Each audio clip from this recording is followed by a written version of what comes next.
こんにちは、ずんだもんなのだ。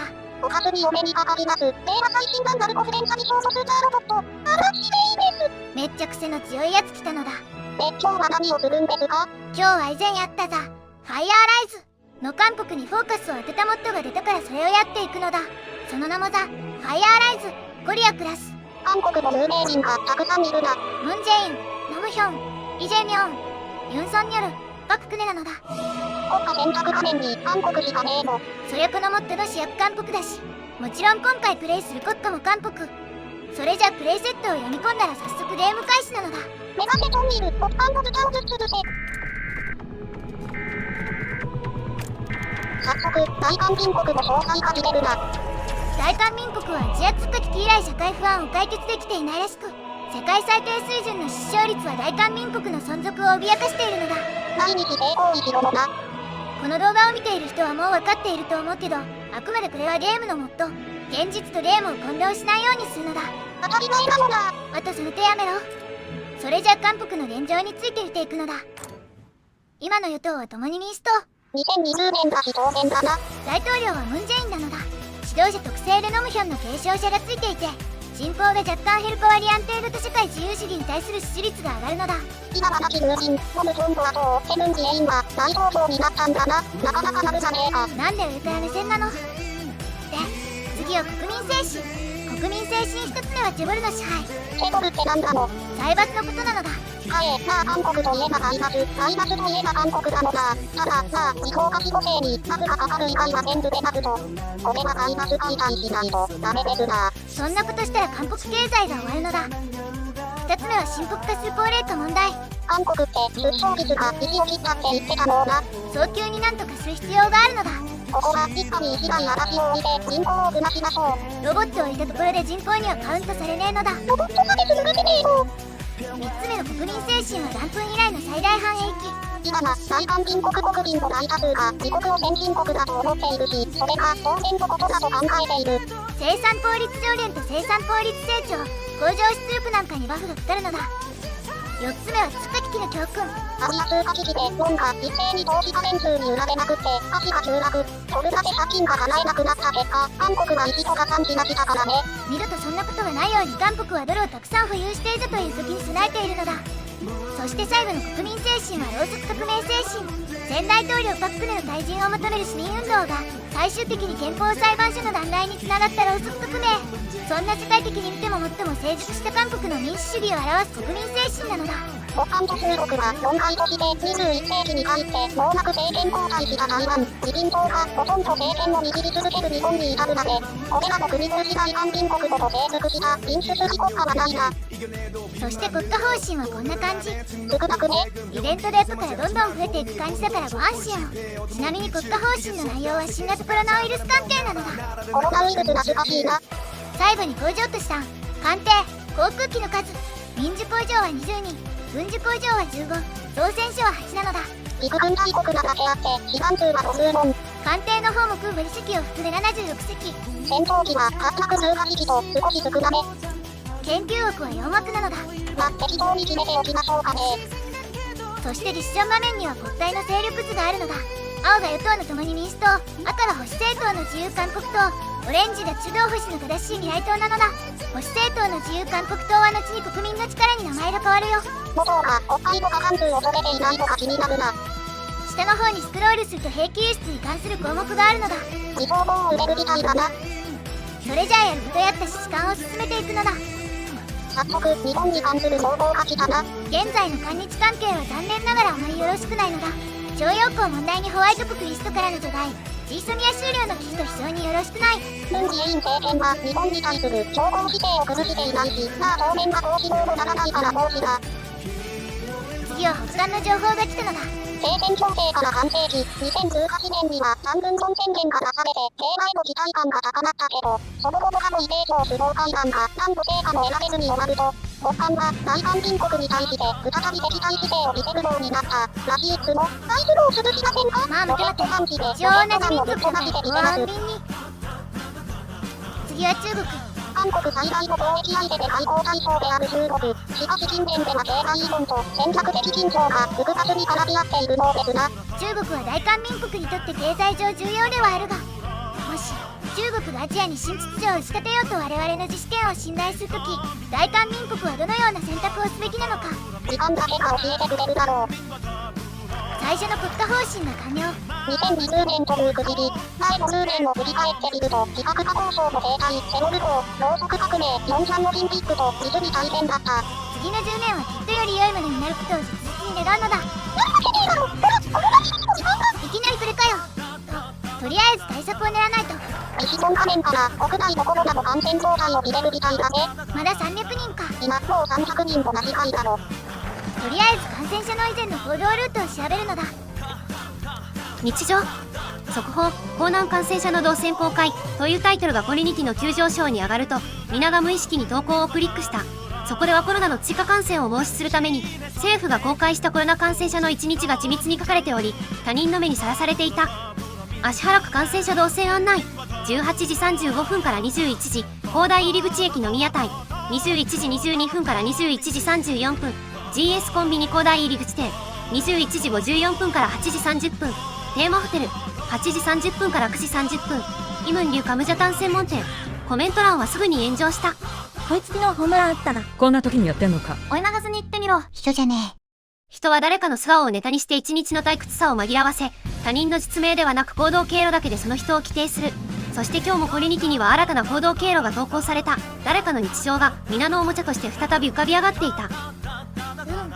なんか感染拡大を防ぐために行動経路を公開したらネット民のおもちゃになっちゃったのだ。こいつ、大韓民国の少子高齢化問題を解決するためにホテルに行ってるの、お国名の方のものだな。前もネット民と同じことするんじゃねえのだ。ニュースでも大々的に新型コロナウイルスについての報道。ロボットも私には関係ない話だ。中身、有機生命体は脆いな。ここで政界でも動きがあったのだ。自由韓国党をはじめとする保守政党3党と一部鉄道準備委員会が統合し未来統合党が新しく発足したのだ。セヌリ党以来となる保守勢力の再統合になるよ。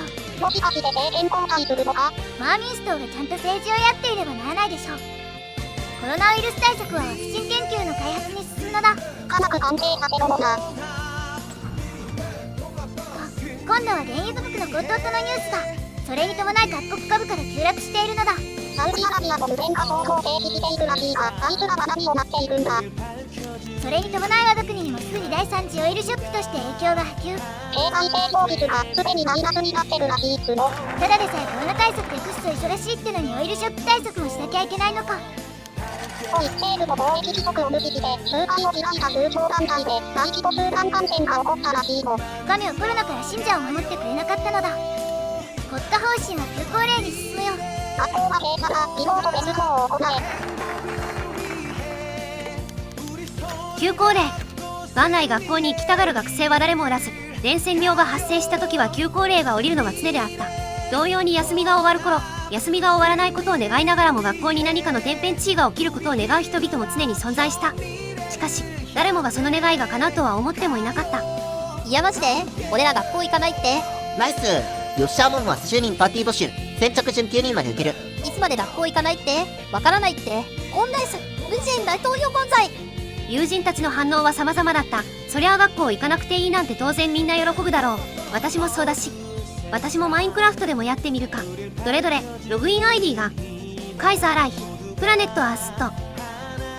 学校が休校になってる中で生徒は遊びまくっているようなのだ。秋友の話はどうでもいい。大統領執務室長の日、サウジアラビア国内で内乱と北アジア人のこと。留意しておくのだ。同時に大韓民国第21代国会議員選挙が行われたとのこと。今回の選挙の結果、共に民主党が選挙で大勝。議会で野党の阻止なく法案を通せるスーパー与党の地位を確保したのだ。野党の未来党構造は反対しだといな。これで国会で法案を通しやすくなったのだ。今度は保管と軍曹1名が BM ネットを越えて韓国側に脱走してきたらしいの。非武装事態を越える際に保管側から襲撃を受けるのもどいなが、非常を受けて無事のものだ。南側を地上の楽園だと思って脱走してきたようなのだ。面白いやつだ。もし軍隊に入れてなろう。軍だもん。なんかアメリカの方から長そうな雰囲気が漂ってきてますの。コロナウイルスの指揮貿易の失敗により感染者、死者数が急増。サウジアラビア危機により米国内のほったら不安定。極めつけは米国内で右翼武装団体などの極端な支持勢力が活動範囲を広げていると。最悪の場合、集団にでも内戦へと突入する可能性すらあるのか。除民官。青瓦台除民1艦3倍、午後8時17分。会議が終わった大統領は遅い夕方のお茶を一口飲み、席を立った。机の上にはすでにの、四民大統領秘書室長が持ってきた。茶色い機密文書封筒が一つ静かに置かれていた。国情院からたった今上がってきた報告です。の室長が封筒の紐を解きながら低い声で言った。隣にはパク、チウォン国情院長が無表情で立っていた。大統領は書類を受け取りゆっくりとめくって読んだ。報告のタイトルは簡潔だった。内戦の可能性まで出ているのか？はい、まだ可能性の水準ですが、我々が確保した資料によれば、一部の州で実際武力衝突の準備中との情報もあります。特に共和党の一部過激派と連携した民兵隊組織が大統領選挙後、武装でも、甚だしくは連邦政府庁舎選挙まで検討中のものとされます。この事案は静かに追跡し続け、外交部とも情報共有をして在米国民保護法案まで準備しておくように、もちろん在外交換対策もともに準備をしないといけない。秘書室長、関連内容は公開会議では言及せず、大統領記録館にも別途指定で残すように。はい。の室長は文書を再び封筒の中に入れて封印した。部屋の中は再び静まり返り、大統領は静かな目で窓の外を眺めた。長年の友が好きだったあのタバコを取り出した。コロナに、オイルショックに、アメリカの社会不安と、この頃の大統領が大変そうですが。大変なのは国民の方も同じなのだ。なんか気づいたら、300万人近くコロナに感染してるんですけど。死者数も5万人近く出ててまずいのだ。ワクチンの方も 60% しかできてないし、これはまだまだ感染被害が広がりそうですが。ここで隣国日本では別省が辞任。首相が変われば、反日関係も重くなるか？ここで野党第一党の未来統合党が、透明を国民の力に変えたようなのだ。こいつら、いつも透明変えてんだ。オイルショックから半年、2020年9月にはようやく経済回復プランが始動したよ。今まで新型コロナウイルス対策しかしてこなかったから、経済対策が遅れたぜ。でも新型コロナウイルスに全力を尽くした結果、同じく9月にはワクチンが完成。そのまま翌10月には新型コロナウイルスに対しての勝利宣言が行われたのだ。結局、500万人近くの国民が感染して、8万人が死んだか。感染者数はだいぶ抑えられたけど死者数はかなり多く出たのだ。クオンソントンという男が国民の力に復党したらしいの。無所属の国会議員だったのは国民の力に戻ったのか。確か、あいつってユンソンニョルを政界に招いた人の一人だったのな。そうなのだ。ユンソンニョルは今はまだ政界入りしていないけど、この後すぐ政界入りするのだ。サウジアラビアで皇太子への反乱。サルマン国王の死去に続き、サウジアラビア王国での武力衝突の発表により、世界中に波紋が広がっている。地球上で最も抑圧的な体制の一つであるこの政権は、常に腐敗、不安定性、そして宗教対立に悩まされてきた。これら亀裂が今日明らかになり、皇太子に対する反対政府であるアラビア王室連合が中央政府に対して武装蜂起を開始した。サウード家の終焉か？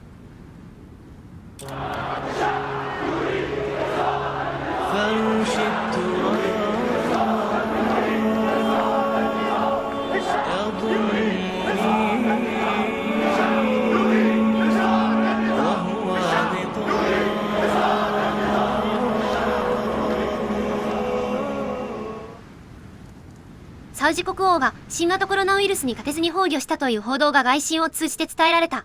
ムハンマド・ビン・サルマン皇太子が即座に即位したが、これをめぐり王室傍系人と共和主義者が反乱を起こした。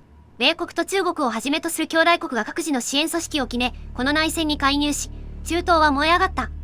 青瓦台国家安保室長、外交、国防、産業部長官が急いで駆けつけ報告を挙げた。外交部長官はサウジ内の韓国人2800人余り撤収準備中と言い、産業部長官は国際原油価格が1バレル当たり130ドルを突破したと言った。国防部長官はホルムズ海峡近隣の海上警戒強化中と報告した。大統領は頭を抱え低くため息をついた。米国はすでに介入を準備していると見られています。大韓民国は中東原油に依存しており、すぐに我が社会と経済に大きな打撃が訪れるでしょう。我が政府の核心価値は平和だ。外交部は仲裁提案宣言文を検討し、産業部は非常時エネルギー対策報告書を上げるように。国情院はサウジ内の各勢力と接触し、サウジ内の韓国人の所在把握に注力するように。それと、アメリカがサウジアラビア内戦の多国籍軍への参与を要求しております。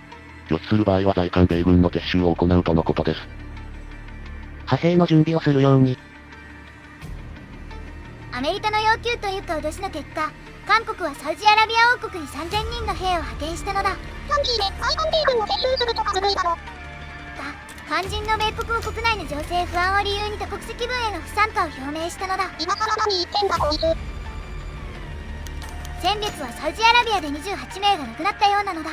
国内ではサウジ派兵に対して不満が高まっているし、アメリカがもっと加勢するように圧力をかけている。どうするか。裏切り者のアメリカの言うことなんて聞かないのだ。ここは世論に従って派兵を縮小なのだ。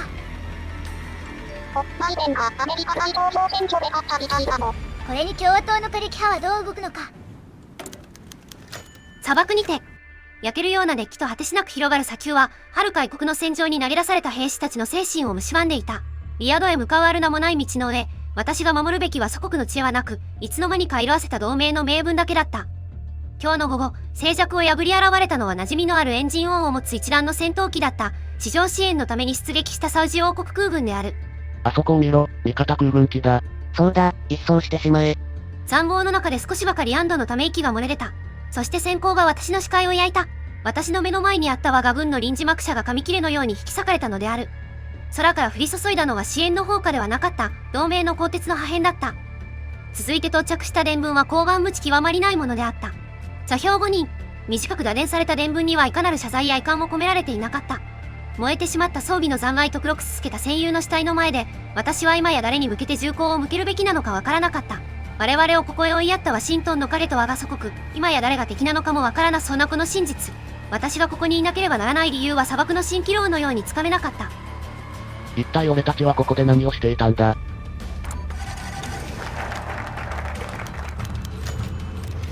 サウジ派兵将兵45名、味方の誤爆により戦死。部屋の中は鉛の塊のように重く沈んでいた。参謀は黙って立っており、しばらくためらっていた秘書室長が慎重に口を開いた。大統領、戦死処理をせねばなりません。これを発表しては直ちに世論が揺れ動くでしょう。ここに同盟の裏切りという油を注ぐわけにはいきません。名誉ある士として放送すること、それが国家のための道です。反対側に座っていた国家保安室長が首を振った。真実はいつか露見するものです。隠蔽の試み自体が政権を崩壊させかねません。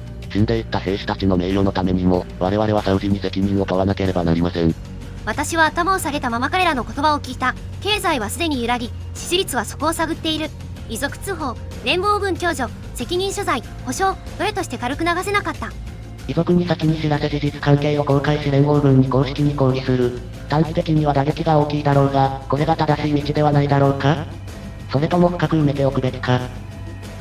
決定は私がします。責任も私が負う。サウジに対し公開的に責任所在と保証を要求する。アルジャジーラ報道。サウジアラビア王室は自国空軍の誤爆による大韓民国派遣基地での多数の死者が発生した悲劇的な事件について、大韓民国側が事前の通告なしに交戦地域に駐留したことが原因だと発表し、波紋が広がっている。今回の発表は数日前、サウジ空軍所属戦闘機がダーラン近郊の大韓民国部隊駐留地を反乱軍拠点として誤認して爆撃し、大きな被害を出した事件に対する初の公式発表である。事件直後、大韓民国では真相究明と公式謝罪を要求する声が高まったが、サウジ政府はむしろ責任を回避するような態度を示している。大韓民国政府はまだ公式立場を出していないが、今回のサウジ側の屈辱的な弁明は両国関係を最悪に追い込むだけでなく、すでに反戦デモで政治的姿勢に追い込まれたムン・ジェイン政権のまた一つの大きな試練になると見られる。サウジアラビア空軍誤爆事件が国内で報道されて、家庭に対して一気に不満が爆発してるんだが、しかもサウジ政府が謝罪を拒否して政権にも流れ弾が飛んできたのだ。今は聖火隊の兵の外からはデマを求める群衆の声が絶え間なく聞こえてきている。ここで不見分は聞かん。これでこれ以上支持率が落ちることはないだろう。ウォール街の死。アメリカは深刻な危機に陥っており、その影響は世界中で感じられる。ここ数ヶ月間、国は急激な危機に直面し、政治的暴力が増加し、社会の分断が激しくなっている。さらにコロナウイルスの感染の波が激化し、状況を悪化させ、大規模な失業と医療システムの過負荷を引き起こしている。この背景のもと、生活水準が急激に低下した。国の経済は疲弊し、輸出入が急減、必需品の価格は急騰した。国民はパニックを引き起こし、資産の大量売却と現金貯蓄への移行につながった。アメリカの金融市場は崩壊し、それはすぐに他国にも波及した。世界経済は崩壊の危機に瀕し、株価指数は急落し、通貨は下落している。アメリカの政治的不安定さは世界的危機をさらに悪化させているのだ。オイルショックで経済危機が終わったと思ったらもっとでかいのが来たのだき。そんな悠長なこと言ってる場合じゃないのだ。1年近く消費財向上をはじめいろんな項目に薬かでバフがかかるし、何より劣化準備高が。議会が外交を拒否。21世紀最大の悲劇とみなされるかもしれない出来事が起きた。デンバーとワシントン DC の2つの政府は数週間の交渉の失敗後、アメリカを揺るがす危機の平和的解決に向けた外交交渉を拒否した。トランプとバイデンはそれぞれが国の正当な指導者だと宣言する中、イリノイとインディアナの宗教に沿った一時的な停戦ラインで民兵組織の散発的な戦闘が勃発した。トランプ派民兵がシカゴの高層ビルを攻撃し、炎が立ち上る様子が見られる一方、バイデン派民兵はイリノイ州ダンビルの街に進軍している。アメリカ各地の家庭で家族たちはアメリカ社会の根幹が引き裂かれていく様子を恐怖とともに見守っている。兄弟が兄弟に武器を取る中、第二次アメリカ内戦が本当に始まったことは否定できない。もう一度兄弟対決を。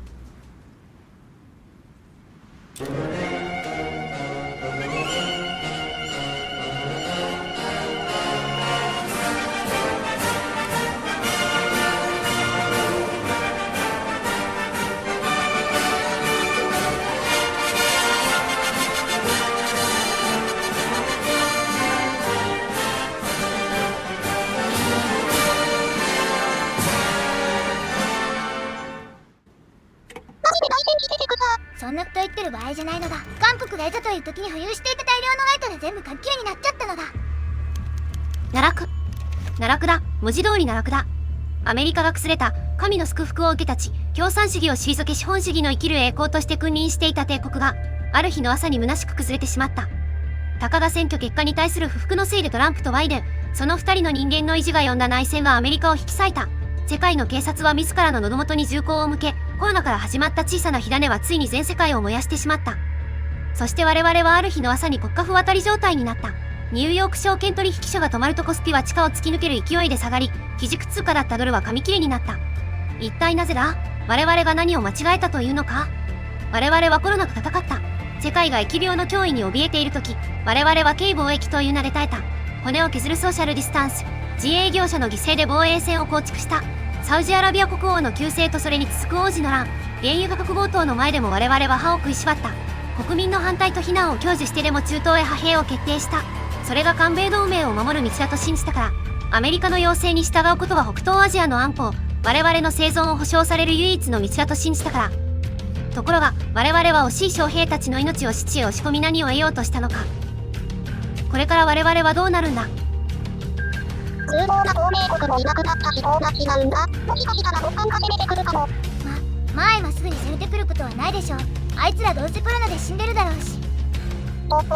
帝国機構を韓国に融資する計画があるらしいの。低成長が続いている大韓民国経済にきっとプラスに働いてくれるのだ。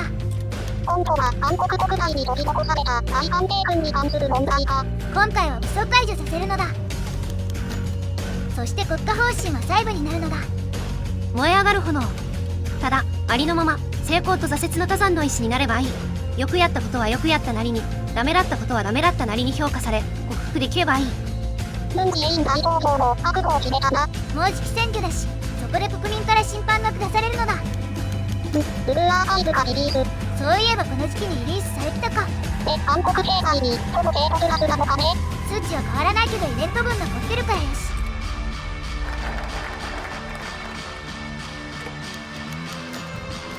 未完の青写真。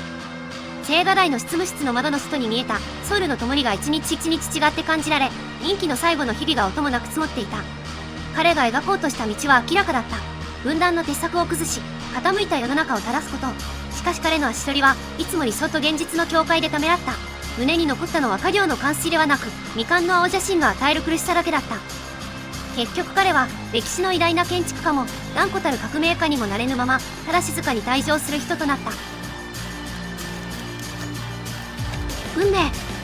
除民感を寝た彼の手には引き出しの奥深くから取り出した色あせた写真1枚が残っていた。写真の中の男はバカみたいに明るく笑っていた。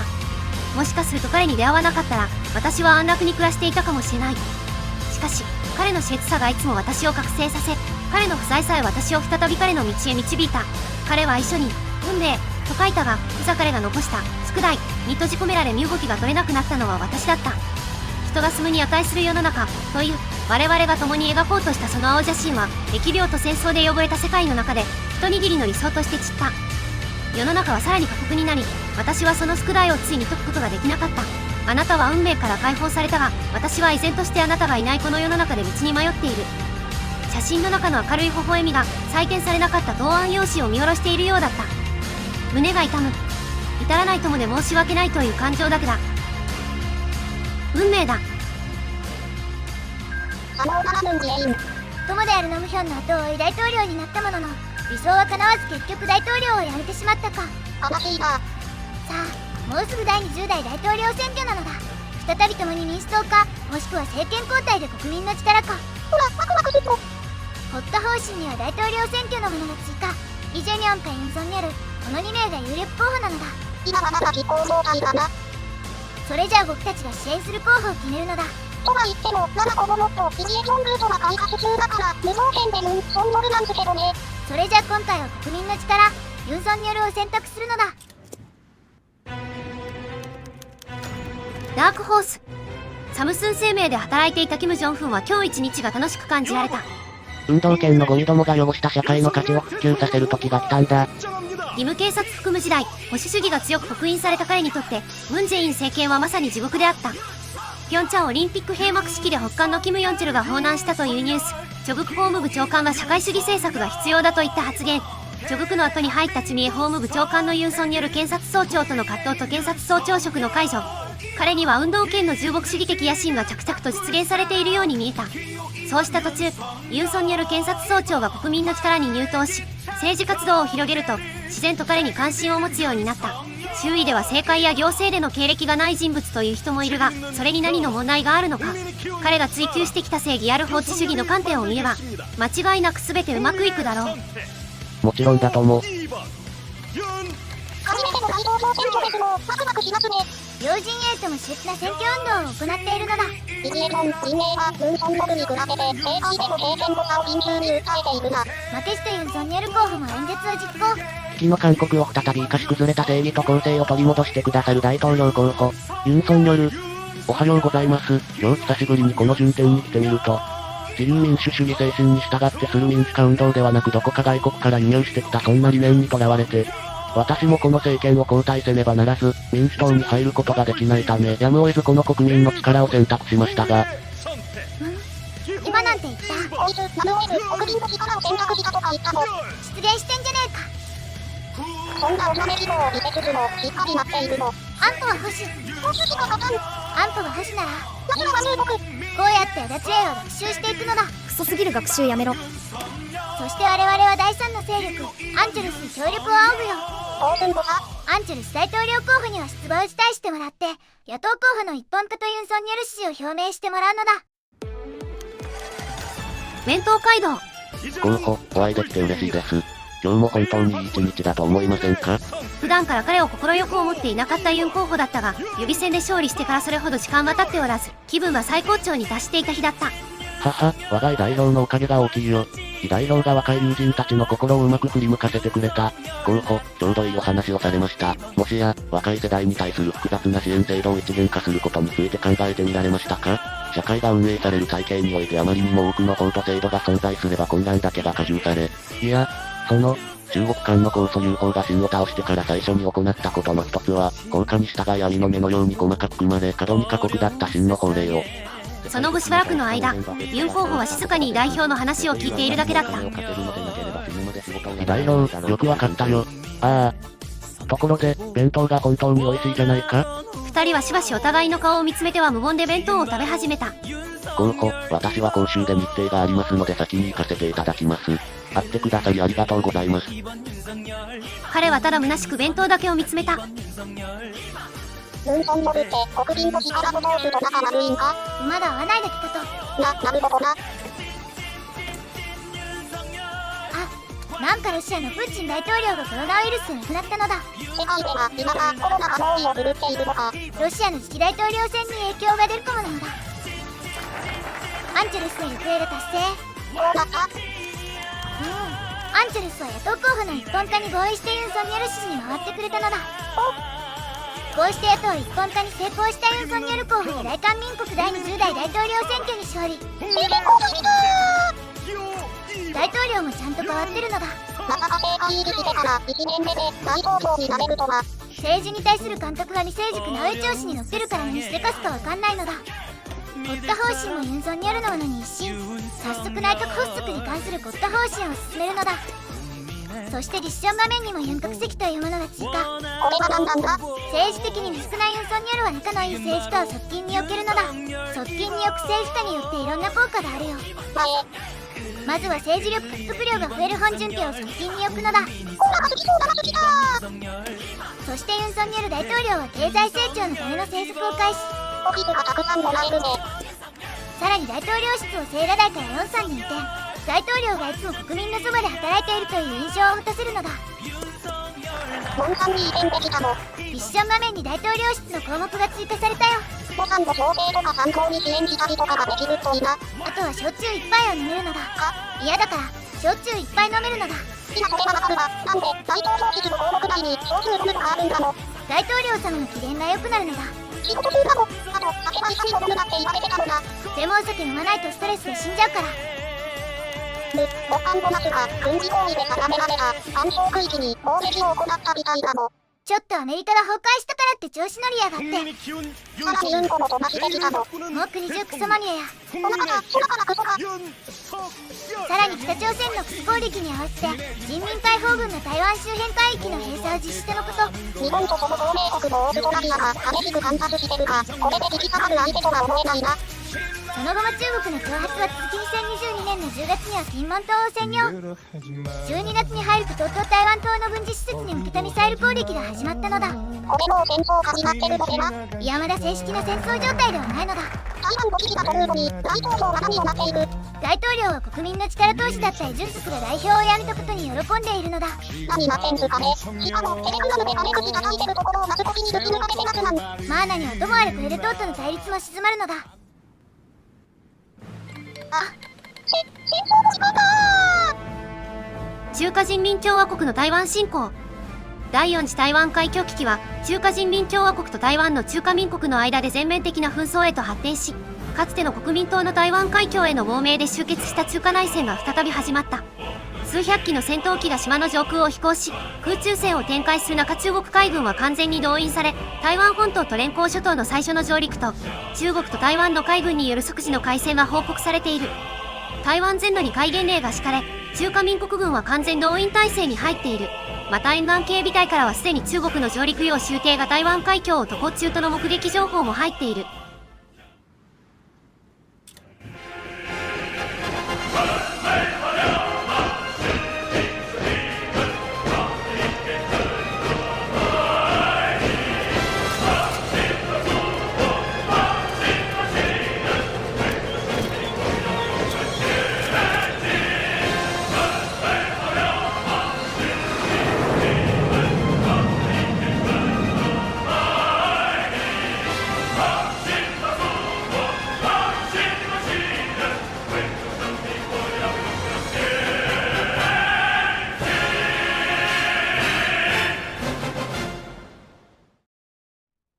ついに始まったか。アメリカが崩壊した時からいずれはこうなると思ってたのだ。両岸戦争勃発。東亜が再び燃え上がっている。中華人民共和国の海軍陸戦隊の上陸が台湾全域で報告され、台湾の主要都市は弾道ミサイルの爆撃に苦しめられている。現在、我々は両岸戦争に介入する名分がない。しかし、自由民主主義の同胞の危機を知らぬふりはしないだろう。アジアの自由民主主義のため、我々は水面下で彼らを支援するだろう。自由民主主義のために。韓国は表立って参戦はしないが、台湾に支援をするという立場の方だな。現在進行中の不動産規制の緩和は中止。急いで台湾の支援に関する国家方針を進めていくのだ。開戦から2日で沖縄が陥落してんじゃねえか。自衛隊は何をしてるのだ。日本陣営が苦戦を強いられる上で台湾支援に関する最初の国家方針が完了。早速ユン・ソンニョル大統領が台湾特別支援法案を提議したのだ。しかし NATO の監察が予想されるといいの。実際に反発してくるかどうかは定義するまでわからないのだ。やっぱり観察してきたじゃん。民主党のやつめ。でもまだ別の方法で台湾を支援できるっぽいのだ。もう政治局を150消費する代わりに台湾に武器を送れると。一体どういうルートで武器を輸出しているんですかね。そりゃあね、ちょっと言えないルートで渡しているのだ。とここで発端が両岸戦争に参戦とのニュースが来たよ。中朝同盟協約があるから参戦したとか、裏まがけしからんですが、家族、大韓民国の加盟をしたそうも。もちろんそのつもりなのだ。ただそのまま派兵すれば大韓民国の中立性が崩れる。だから大韓民国軍を武装集団脱走させた後、沖縄に送り日本や台湾国籍を付与して台湾空軍や航空自衛隊所属として戦わせるのだ。送る先も沖縄が健在ですか。それはそっとフライングタイガースの創設が完了。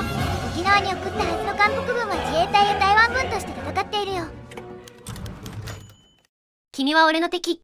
アリさんの雲と霧は世界を覆っていた。険しい岩山は数百年を耐えた杉林に囲まれており、海岸線の方まで続くその森は冷たい灰色の霧の中でも濃い緑を誇っていた。時折霧が晴れて太陽が顔を覗かせると、水蒸気に反射した光が谷全体を金色のシルエットに染めた。だが全部クソだった。ただひたすらジメジメしてやがる。空気は湿っぽく灰にまとわりつき、服は肌にべっとり張り付いた。昔から聴いていたアイドルの歌を口ずさみながら、私は苔に覆われた岩に腰を下ろしてしばし息を整えていた。その時、日本人特有の英語発音がすぐ後ろから聞こえてきた。それはアイドルマスターのマスターピースですか？立っていたのは一人の日本兵だった。彼の右胸には田中大和と書かれていた名札がついていた。はい。あなたもアイドルマスターが好きなんですか？あ、いえ、僕はラブライブが好きです。じゃあ、僕たち敵ですね。彼は口角を上げていたずらっぽい表情で言った。私は彼のジョークについ笑ってしまった。やがて彼も自分の言葉が自分で思ってもおかしかったのか一緒に笑った。しかしふと、世界が平凡だったら今頃歌活でもしながら楽しく過ごしていただろう友人が、こんな場所にいるという事実が思い浮かんで手放しでは喜べなかった。敵は中国人だけで十分です。戦場では男同士が出会ったようなのだ。戦闘でインブス同士が出会ってしまうという最悪の事態が回避。一方のニュースでは台湾上空の亡霊についてが報道。国籍不明の戦闘機が人民解放軍と交戦を繰り広げていると、でも断片的な通信記録によると、明らかな7キロある韓国語が検出されたらしいの。これは根拠のない有言、フェイクニュースなのだ。台湾戦線はどうなっている？台南市周辺に強襲上陸が行われたものの、現在は安定しているのだ。いい感じに山脈を使って防衛できているな。引き続き台湾に対して最新鋭の武器を輸出して支援するよ。さらに韓国国内の世論も掌握。野党が言論統制と言ってきそうだけど無視なのだ。さらに民主党への拒否権も乱発。たかだか立党部で頭数が多いだけで、なぜ統制部でも公務を妨害されなければいけないのか。と、ここで香港において革命が勃発。香港民事政府の樹立を宣言したようなのだ。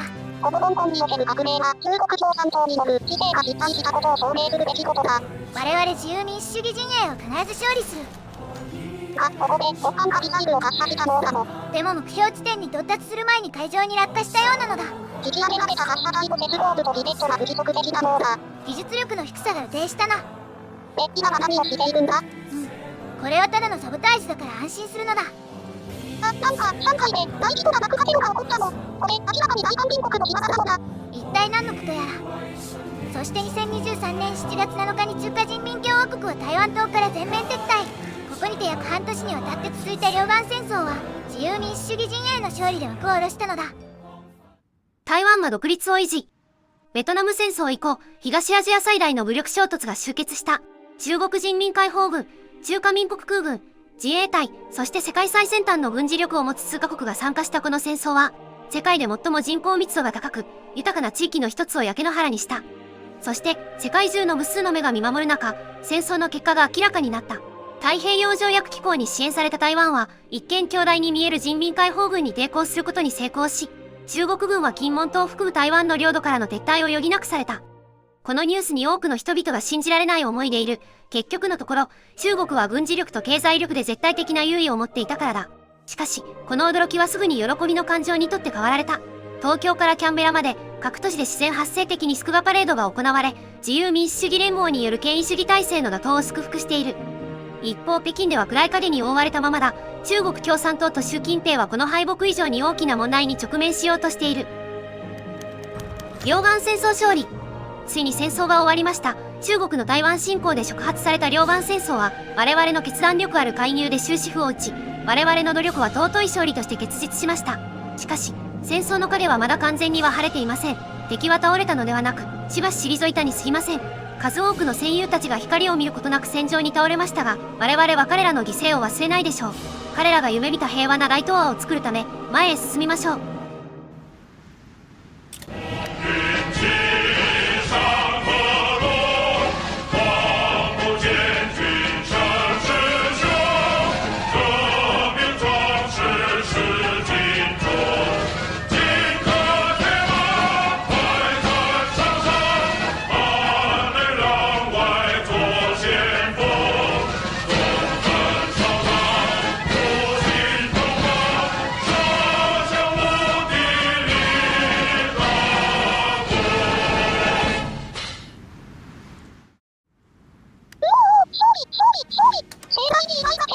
焼酎飲む来るぞ。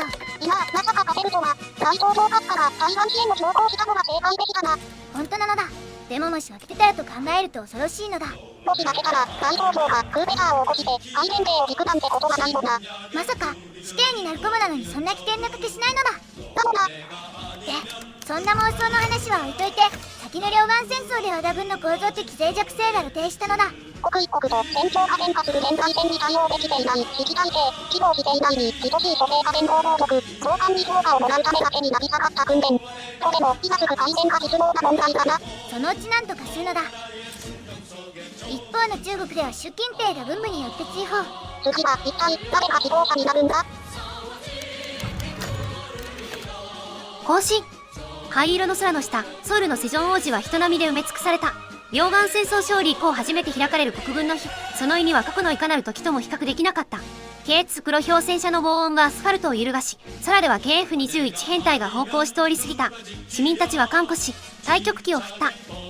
行進の絶頂は誰もが息を殺していた瞬間に訪れた大韓民国国軍の行列が通り過ぎた後、異質ながらも今や馴染み深くなっていた旗たちが姿を現した。太平洋防衛条約機構連合軍団だった。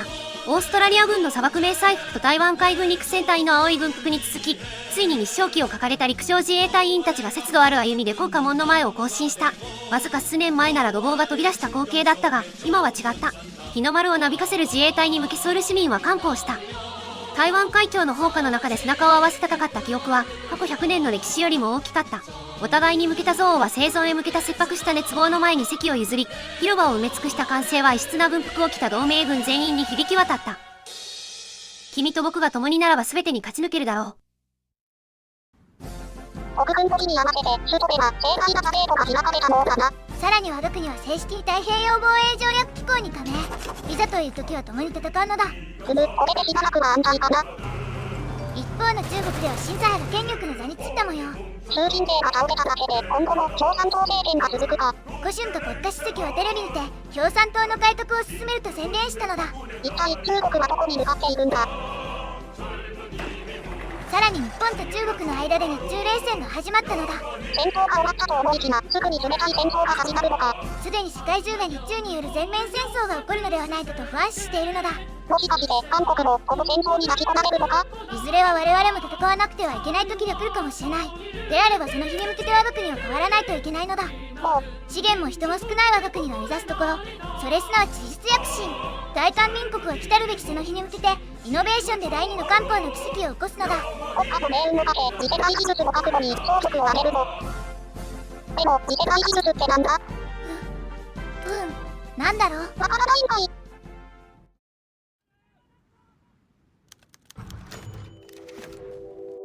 超知能へ向けてアメリカが恐ろしい内戦の渦に巻き込まれながら安定を求めて大韓民国へ向かうアメリカ企業と人材の行列が続いている。特に IT と半導体産業が高度に発達した大韓民国の特殊性がシリコンバレーの数多くの企業と革新人材たちが亡命地として韓国を選ぶ決定的な理由になった。この亡命者たちの中で最近国内外的に世間の注目を集中させる一人の人物がいる。サム・アルトマンと呼ばれる。彼は著名なスタートアップアクセラレータ Y コンビネーターの社長を歴任し、2015年オープン AI の共同設立を主導した先駆者だ。アメリカが内戦で崩壊する直前まで、彼はオープン AI の技術的ビジョンと商業的戦略を陣頭指揮していた革新人物だった。アメリカ内戦の炎の中で、オープン AI の物理的基盤であるデータセンターの大部分は破壊されたり流出するなど手痛い損失を経験した。しかし奇跡的にも、サム・アルトマンをはじめとするオープン AI の革新技術陣は無事に大韓民国の地を踏むことに成功した。彼は両岸戦争後の戦後好景気と投資熱気に便乗して奇跡的にオープン AI を大韓民国で再建することに成功し、すでにサムスン、SK ハイニックスと多くの企業から投資を受けている。サム・アルトマンは不安定な未来で技術的得意点だけが人類の唯一の未来だと力説し、大韓民国政府と企業らを相手に汎用人工知能へ向けた莫大な資金援助を要求している。彼は当面の間は可視的な成果を保証することはできないが、これは遠い未来のための最も確実で偉大な投資だと確信に満ちた声で大統領様に提案をしている。未来のための惜しくない投資だ。まさかの大統領カットのもとにやってきたのは、あのオープン AI 創設者のサム・アルトマンなのだ。サム・アルトマンだ。てめえ、この野郎、お前んとこのクソ AI のせいで、パソコンチャージの値段が軒並み上がってんだぞ。酒はまずくなるわ。ママ、待つのだ。確かにこいつは世界中のメモリを買い占めたせいで史実だとメモリは高騰しているけども、小国大韓民国が大国中華人民共和国に勝つには、新技術への投資が不可欠なのだ。そして我々は次の100年を見据えた科学技術への投資を行うよ。さらにミッション場面には大韓民国宇宙時代に関するものが追加。NASA がスペース X を吸収したことで、従来では考えられなかった宇宙開発時代が到来したぞ。月軌道上に宇宙ステーションを建設するルナゲートウェイ計画、月面探査を行ったヌリ計画、航空宇宙庁に対しての追加予算なんかがあるのだ。各計画の達成により DPGO 軍の宇宙空間での活動範囲が広がるな。大統領閣下へ。国政運営にどれほどの苦労が多いことか、私は大統領閣下が未来の国家競争力の革新として AI 産業を指名されたことに対し、非常に卓越して未来志向的な選択だと考える。たとえアメリカという巨大な軸が崩れたとはいえ、それにもかかわらず世界は依然として前へ進んでいる。 AI 革命という巨大な技術変革は止まらず進行しており、中国の場合はディープシークを通じてさらに強化された AI 開発に着手している。このような AI 技術、特にディープラーニングと巨大言語モデルを実現するにあたり絶対的に必要な革新基盤こそが NVIDIA の技術だ。現代 AI 開発において NVIDIA の GPU は圧倒的演算能力。我が社のCUDAは全世界の AI 開発プログラムの革新だ。大韓民国は遠くは全世界、近くは EADI との技術覇権競争のど真ん中にある。すでに我々はサムスンと共同で新しい GPU および半導体ハードウェア製作および研究に着手した。大統領閣下にはこのような技術覇権競争に支援を惜しまないでいただきたい。さらに支援しよう。レーダーを捨てて地方に GPU を売りまくることでアップルの株価を抜いた NVIDIA さんじゃないですか。まあこれも大韓民国のためだから嫌味を言わないでなのだ。超知能に向けて、人間の知的能力を超える超知能の開発は人類史を変える変局点となるだろう。この巨大な力を我々が先に手にせねばならない。制御可能な超知能開発に国家的力量を集中し、グローバルリーダーシップを確保せねばならない。あるいはそれ以上まで。なんか大韓民国長いことしようとしてないか。いずれ来る中華人民共和国との最終決戦に向けて、軍事力6対1、経済力10対1の小国大韓民国は小手先の改革なのではなく国家の根底から変革を起こすのだ。そのためには世界のどこ国もなったこともない中心的な政策を行うというのか。こんな中心的な政策絶対反対入るのだ。変化を恐れるよりも変化しないことを恐れるべきなのだ。とここでインドとパキスタンの間で大規模な戦争が勃発。各母国同士の衝突だが大丈夫か。まあ打たないとこは使わないでしょう。多分ね。イベントではサムスンと SK ハイニックスが先行して同盟米国企業と AI 開発を進めているのだ。こうして亡命企業と財閥の協力により生まれたのがチャット GPT。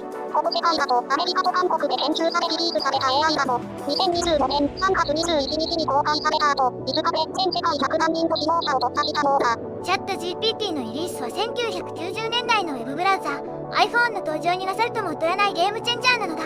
未来が到来したの。そしてちょうどこの頃、政界においても変化が生じたのだ。かつてユン・ソンニョル大統領の当選を助けた人のうちの一人、イ・ジュンソク。彼が改革新党という党を立ち上げたとのこと。イ・ジュンソクって確か元は国民の力の党首だったけど、肝心のユン・ソンニョルと少なかで最終的に性接待疑惑の名を着させられて追放されたはずだったのだ。結局性接待疑惑は不起訴で終わったけど、今度は新党の立ち上げとは。まあ国民の力と民主党の間で生き残れるかは疑問だかな。にしても足立、改革新党と南韓馬が合いそうじゃないか。色だけ見て意見だの。さらに革新政党にも変化が。今度は祖国革新党という党が結党したの。チョグク元法務長官の検察独裁への対抗を目指して作った党なのだ。思い出した前の大統領選挙の時、ユン・ソンニョル支持者にボロクソ言われてたりとか。きっと四国革新党は強硬な反ユン政権層の支持を集める気なのだ。まあ台湾戦争で台湾支援を行い勝利に導いた英雄軍に対して恐れを知らない彼がどうなるか疑問だな。さらに同時期には第22代国会議員総選挙で実施。与党国民の力は偉大なる勝利、より良い未来をスローガンに総選挙に対象。一方の民主党は台湾支援に消極的だったことから選挙で大敗したのだ。素晴らしい結果だ、招集タイム。これで立法府においても国民の力が最大勢力に。おかげで民主党の党内にやらずに振りそうだ。文化面においても大きなイベントが開かれたのだ。アニプラス、ソニーミュージック、日本メディア、B&C メディアが共同でアニメーションゲームフェスティバルを開催したとのこと。ソニーミュージックしか知らないな。アニプラスは韓国のアニメ専門の放送局、セオンメディアはアニメの制作、日本の漫画のローカライズをやっている会社なのだ。そして B&C メディアは出版社、俺だけレベルアップの件の出版社だね。広告でもく流れてくるなしだ。今回の AGF にはエピックセブンやらフォースゼロナイトメアやらニケやらブラウンダストにやらトリッパルやら何やら路頭のソシャリで出展したそうなのだ。しかし残念ながら中国系のソシャゲはおひざび参加を宣言。たとえ運命がシンガポールになったとしても今回は中国とつながりがある機構が排除されたとのこと。まあ開催できたならいいのだ。他にも近く遠い国だった日本から大有名なアーティストが音楽ライブをしに来ているようなのだ。ゲームだけでなく音楽面でも交流があるのか。嵐の漫談ライブをいつかソウルで開催できますかね。どうだろう。何はともあれ今まで政治家同士が交わした紙の上での仮初めの友好がようやく民間レベルでの真の友好関係になったのだ。めでたしめでたし。というわけで戦争も終わって日韓友好も達成したところでこのシリーズは終了。と行きたいところだけど残念ながら試合は未だにアジアが平和になることを許さないのだ。世間が AGF や音楽イベントで盛り上がる一方、インパ戦争では双方が核兵器を使用、双方の首都で核弾頭が炸裂。戦争はパキスタンの崩壊とインドの勝利で終結したのだ。さらっととんでもないこと起こってないか。まあ状況的にいつ核が使用されてもおかしくはなかったからね。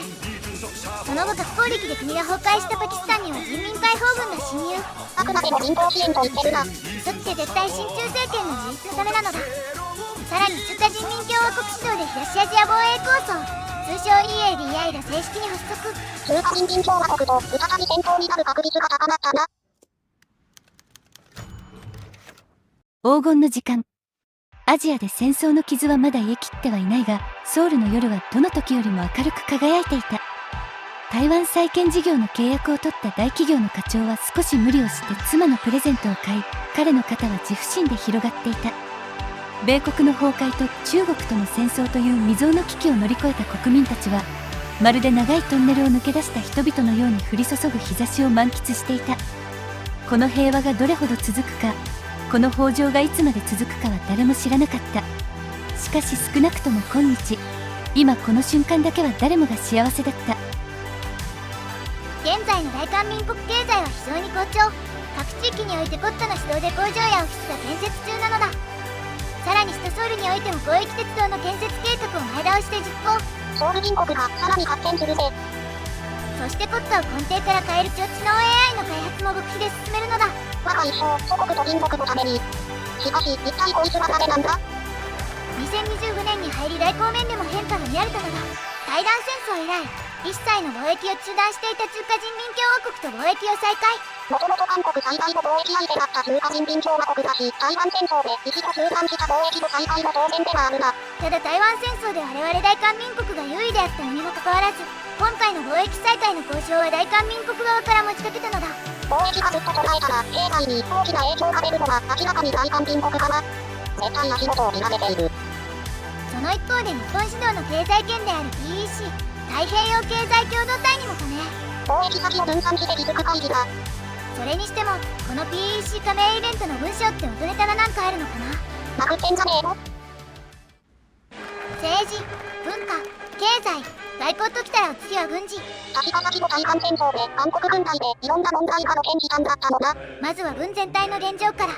どうやら現在の軍隊は西側諸国にもかかわらず人命を軽視し、旧時代の武器を兵士に撃たせ、国防費は10時にしか使わない。老害な軍上層部に掌握されたその姿を展示用軍隊を連想するとのこと。これって陸軍だけじゃなくて軍全体でその傾向があるってこと？そういうことなのだ。とりあえずまずは海軍。韓国海軍の現状は下武装に対戦能力の軽視、主力艦に対する狂気的な執着なのだ。なんだかさも大日本帝国海軍か。我々が進むべき道は予算を増やして海軍規模を拡大するか、現状の予算で選択と集中を行うかなのだ。どうするんだ？今回は予算を増やして大洋海軍を作るよ。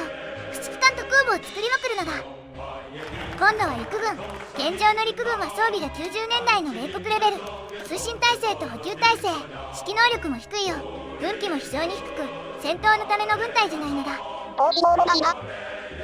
とりあえずまずは主力部隊の機体化を推進。さらに AI やネットワークを活用した第4世代戦闘体系の武装を装備させていくのだ。せっかく AI 先進国なんだし活動しない手はないわな。さらに徴兵制度も厳格化。多少心身障害を抱えていても3級判定なのだ。それが厳格化というのか。イベントでもヘルニアにうつ病持ちが3級判定で徴兵された模様。きれいな。ちなみにこのイベント、全文読み上げると PTSD を発症する人が出るかもだから読み上げないようにするよ。ナモモカイド。まあ、精神疾患の島で調整したし、これで人的資源不足も解決するな。さらに将校訓練も改善。展示用軍隊の汚名を挽回するのだ。最後は空軍。空軍は電気戦暴速とステルス暴速の不足、敵航空網制圧暴速が不足しているようだ。直ちに新型機の選定に移れ。候補は3つ、ダッソーのラバール、ロキードの F30 の三菱の FD。今回は PDTO 軍内での共通性を重視して三菱の F にするのだ。ミサイルも新型導入を検討。しかし今回は新型ではなく既存の IM120 を複製するよ。そして頼んだ軍機には闘魂注入。気合いが貴様ら気合いがとらこうして今日も新兵に対するしごきが行われるのであった。海兵隊とは自分の招いた責任を正面から受け止める、その精神を新兵に叩き込め。韓国軍の改革が進む中、欧州で動きがあったのだ。ロシア連邦ではなく現在はソビエト連邦がかつてのソ連加盟国に対し再度連邦に加盟を要求する最後通知を通告。これに従わなかった中央アジアのウズベキスタン、トルクメニスタンに攻撃を開始したのだ。さらにはウクライナとも交渉が決裂。そのままウクライナに侵攻を開始したとのこと。欧州連合が黙って見ているとは思えんだ。2026年9月6日、この日欧州における緊張は最大に達し、ロシア改めソ連と NATO の間で戦争が起こったのだ。 NATO がようやく本来の役目を務める時が来た。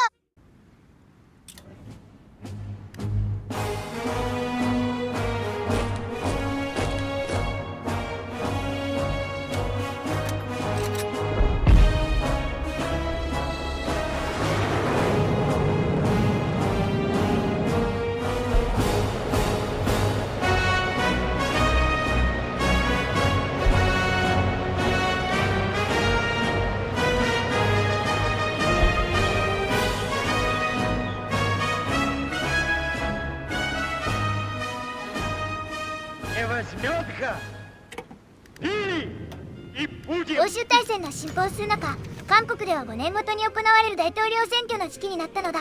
再選がないからソンニョルはここでさよならだ。で、我々国民の力を次の大統領候補を決めなくてはならないよ。候補は3人。検察エリートのハン・ドンフン、ユン・ソンニョルの側近のユン・サンヒョン、人望ある保守政治家のラリオン・ウォンなのだ。誰にするんだ？誰にしたところで大して変わらないけど、今回は一番上の選択肢のハン・ドンフンにするのだ。というわけで第21代大韓民国大統領選挙が実施。結果は圧倒的得票率で国民の力が勝利。韓国大統領何回？ちなみにこのハン・ドンフン、現実だと本当につい1週間ほど前に国民の力を除名処分になったのだ。まあこの世界だと大統領になってユン・ソンニョル路線を引き継いでいくとのこと。あのお方が起動するまでのつわりの大統領としてな。なんだか不穏な感じがする言い方だな。ハン・ドンフン大統領に代わるとディシジョン場面に国民の力という項目が追加。この画面で党内の人事状況を確認できるようなのだ。それと過去のボス政権の意外な大統領の写真が並んでいる。李承晩、パク・チョンヒ、キム・ヨンサム、ユン・ソンニョルの4人なのだ。そういや、さっき韓東軍大統領、菅義偉大統領と言ったが、あれはどういうことだ？以前より大韓民国が総力を挙げて開発していた提灯、それがついに稼働間近になったのだ。そして大韓民国史上最も偉大な指導者の人徳を取り込んだ提灯による統治がすぐそこまで来たよ。稼働成功。人格模倣アルゴリズムが正常に作動することが確認された。今やこの電子線人格模倣アルゴリズム人工知能が地下で秘密裏に我々の仕事を助けるだろう。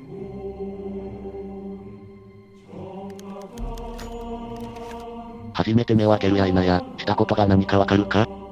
私が去ってから、この大韓に何があったのかを調べてみたよ。そうか。私が去ってから多くのことがあったな。君、私が最も恐れていたことが何かわかるか？まさに、混乱と分裂だよ。私が去ってから、ジョンプファンが祝軍クーデターを起こしたというのは痛恨の極みだな。軍は国家安保の最後の砦だ。そして軍の命は指揮体系と規律だ。軍隊という組織はだね、命令で動く組織だよ。そこには質問があってはならん。ところが早朝の最下もなく兵力を動かし、上官を逮捕し派閥に従って動く。そして最前線から兵力を抜く。情けない連中だ。だから私のように長く続かず、結局民主化勢力に崩されたのだ。民主化は結局来たるべきものが来たな。私も民主主義が悪いとは思わん。だが当時は我々が置かれた現実を見なければならなかった。当面食べていく問題が急務で、あの北側の共産集団が銃口を向けているのに、民主主義が重要だろうか？私が維新をなぜやったと思う？騒がしい声はやめにして、意見を一つにまとめ、祖国近代化という大量を成し遂げ、我々も一度裕福に暮らしてみようと皆一緒にベルトを締め上げたのではないか。君。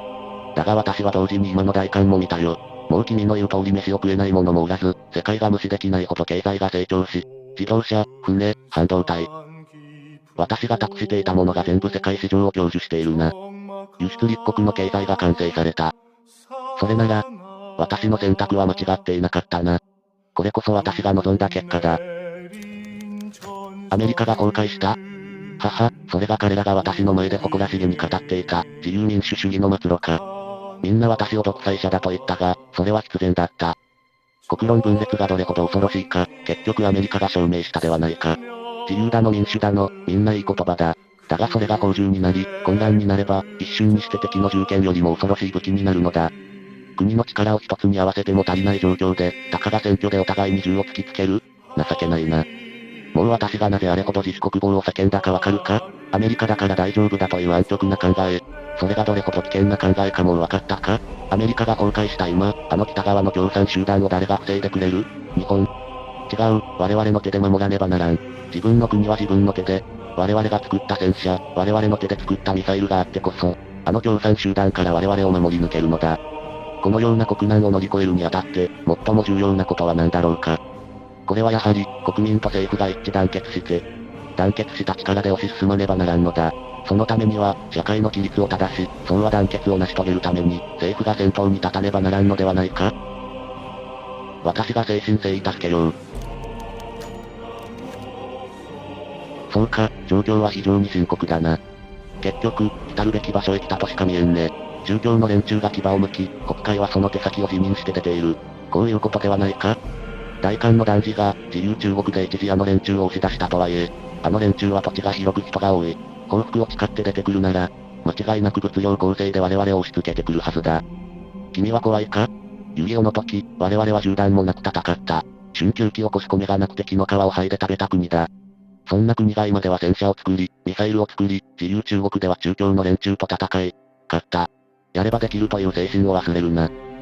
君、我々が生きる道は明確だ。気を引き締めて私の言葉を聞きたまえ。今この瞬間から大韓民国を揺るがす連中、違う意見を出す連中は全部利的行為者とみなさねばならん。すべての国民が生存というただ一つの目標に集中させなければならない。騒がしいことを言う連中は全部捕まえろ。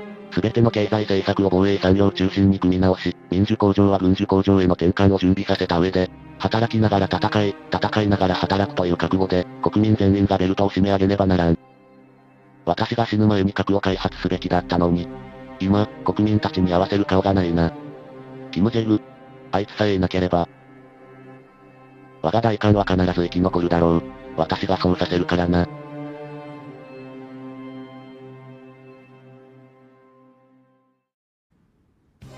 まさかの総司令の正体は、各ゾンビの人格を学習した AI だと？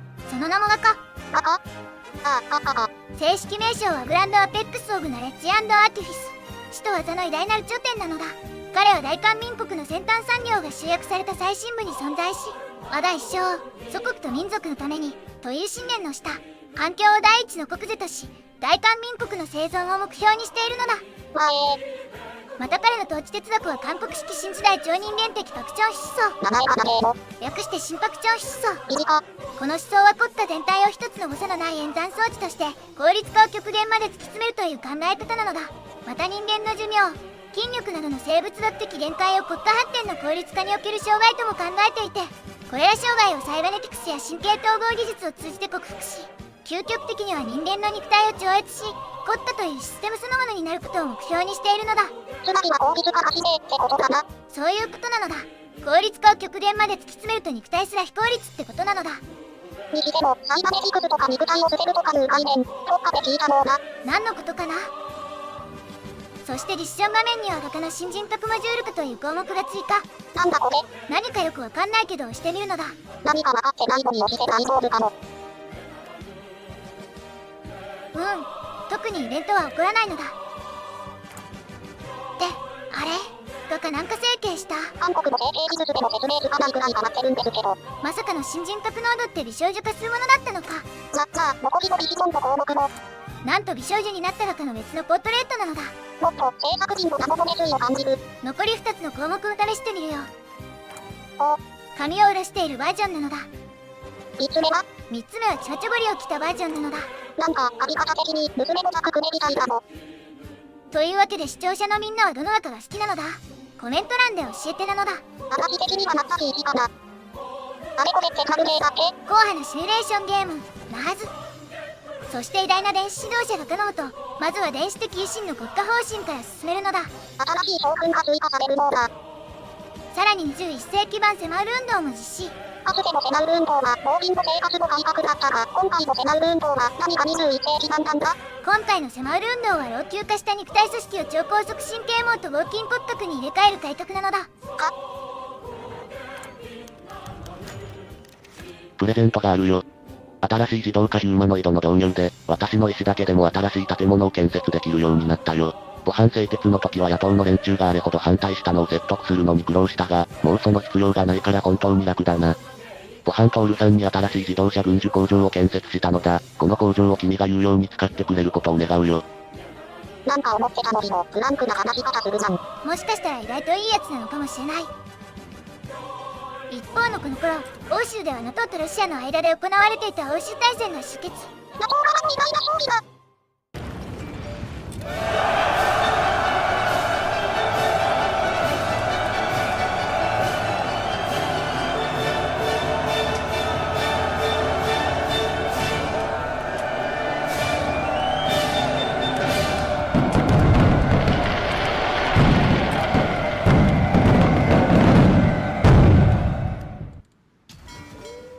欧州大戦終結後、ソ連ではロシア革命が勃発。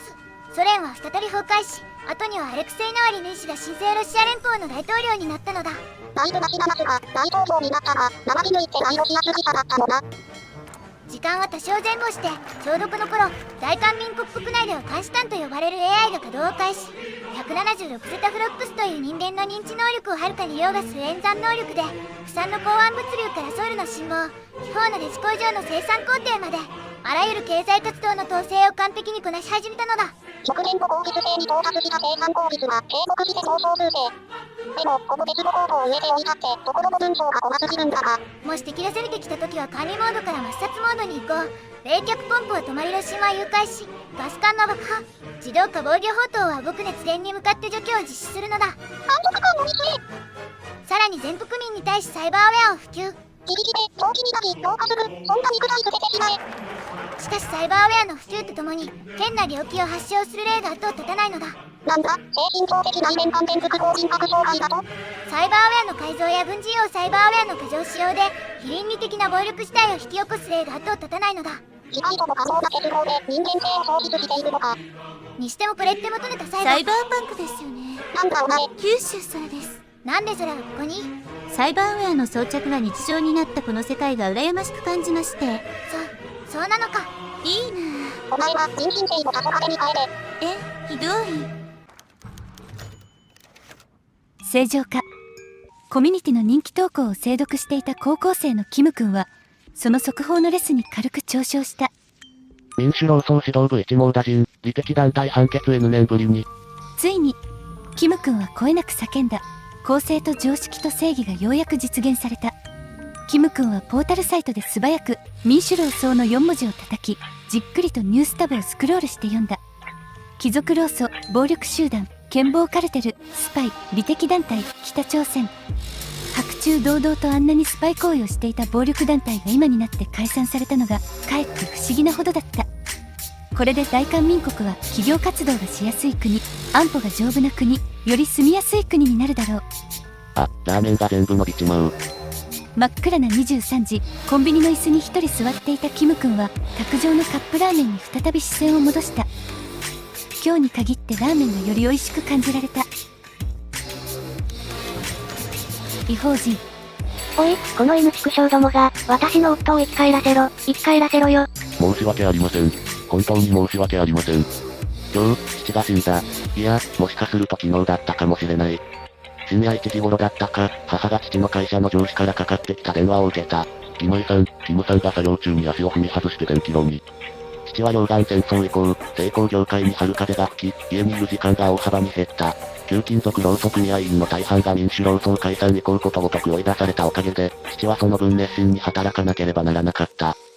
ところがそんな父の会社の同僚と母の会話を片越しに聞いたところ、最近大きく増えた需要に合わせて休憩時間も減り、業務強度も大きく増加したせいで、疲労に勝てなかった父が結局仕事をしている途中にバランスを崩し、1600度で煮え立つ鉄水に落ちたということだ。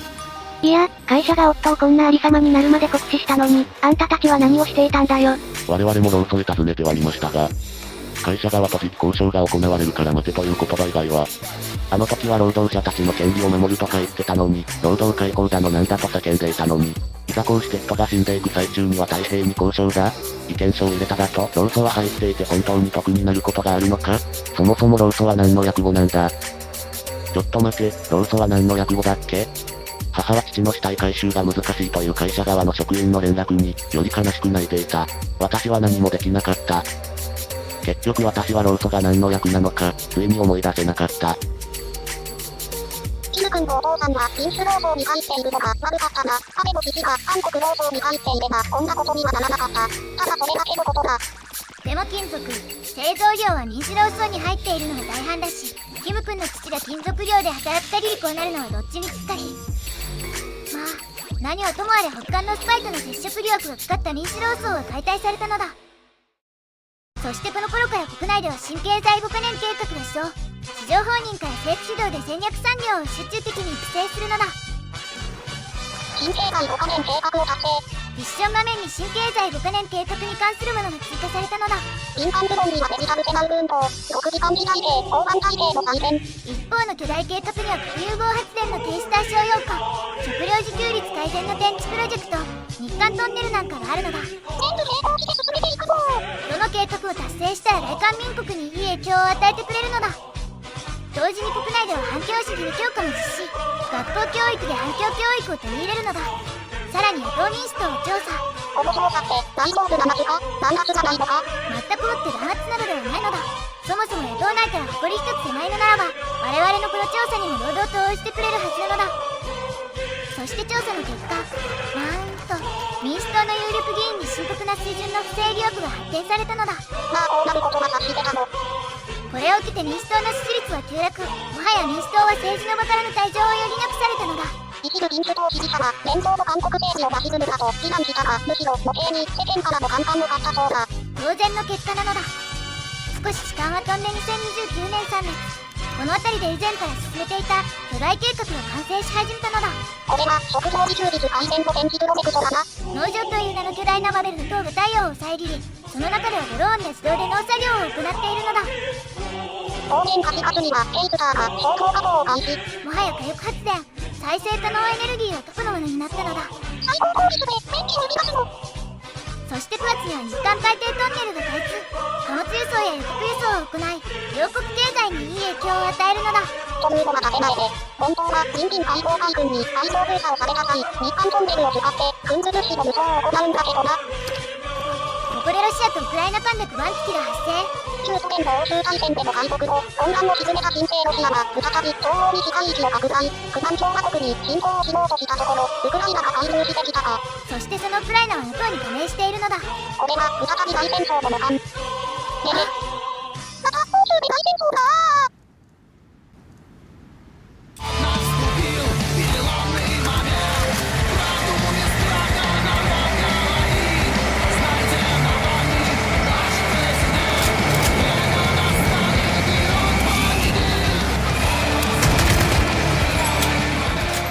やっぱり生身抜いであっても佐藤との衝突は避けられなかったか。すでに同時国は続々と第二次欧州大戦に参戦。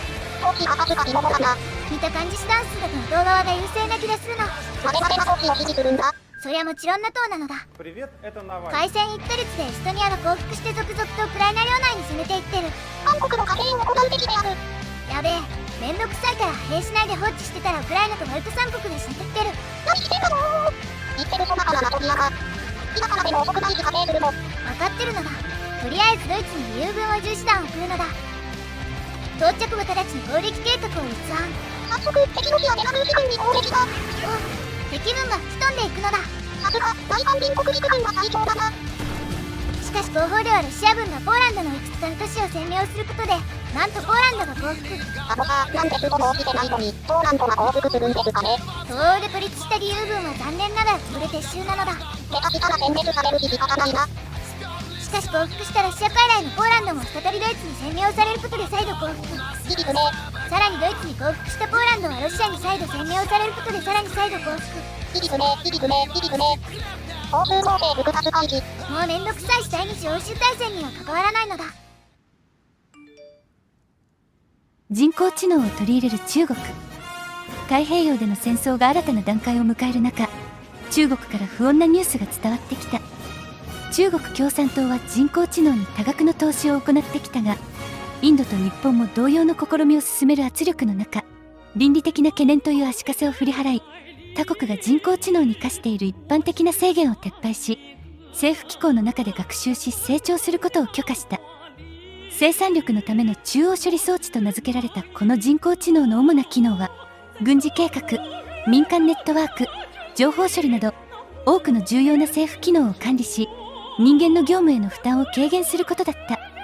しかし中国政府は中央処理装置が人間には出せない回答を提供できることから、より直接的な政府業務への関与を許可したと発表した。なんか中国でも AI が国家運営をし始めたんだか。今更かよ。さも先進的なことをしました感を出してるニュースだけど、すでに我々は17年前に中により統治体制が確立しているのだ。大韓民国が先進的すぎるのか、中国が遅いのか。おそらくその両方なのだ。中華人民共和国改めアジア人民統一隊の指導者を調整。ナスは自身のロジーと名乗っているのだが、しかもナスを信仰して神と崇めなする集団もいるらしい。人間の科学技術の究極体のくせに神なるという非科学的存在を自称する矛盾したやつに我々が負けるわけにはいかない。とまあ、これにて中国と韓国が AI による統治体制になったのだ。何言ってんだ。日本も AI に乗って統治されてるだろ。はあ？何言ってるんだ。だって日本の首相は高いしかないだろ。ライス鉄の女さん。鉄の女っていうのは非表現であって、あいつは普通に人だからな。日本で欧州は完全にロシアが勝ちそうですが。すでに東欧諸国とイベリア半島を除く南欧諸国がロシアの占領下にあるのだ。戦後にロシアが東アジアに勢力を伸ばす可能性も考えないとだな。なんか急に突破が来た。急いで朝鮮半島に急行。防衛はどうなっている？事前に最新式の武器を配備し兵士の訓練を怠らなかったおかげで防衛に成功しているのだ。よかった。すでに韓国は非常事態を宣言。EADI と TPPO 同連盟の加盟国はすでに動員体制に入っているの。ここで守備から攻勢に行こう。全面的に優勢じゃないか。マダ軍は最新の AI を兵器に取り入れ、サイバーウェアと外骨格走行で驚異の機動性と防御を誇るのだ。すでに前線を突破し、敵地とピョンヤン近郊まで北上。いいぞ、このままプラ電話を捕まえるのだ。ジュネーブ条約遵守中。おい出てこい、この野郎。降伏。降伏？お前らが負けそうだからって、今更降伏するだと？違います。今まではただ上官の命令で仕方なかったのです。同志たち、同じ民族同士で同族相はむのは違いませんか？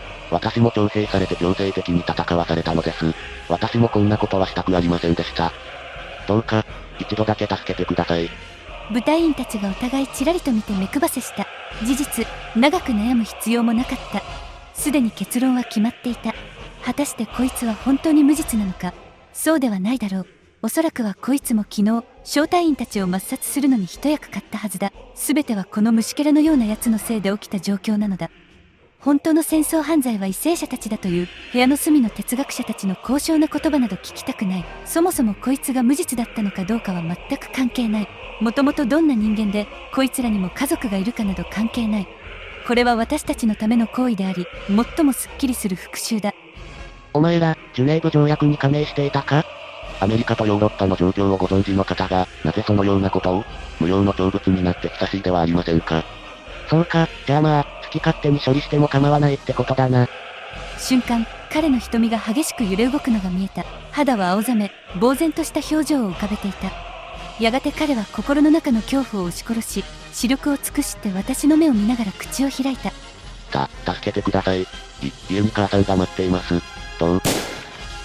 一発の銃声が廃墟となった市庁舎別館で割れた窓ガラスを伝い、廃墟となった会場市内の向こう側まで響き渡った。北朝鮮軍だったやつの空に向かって伸びた両手はすぐに地面へと落ち、腰が片側に折れて床に頭を打ちつけた。私はもうこいつを許した。死んだのだから。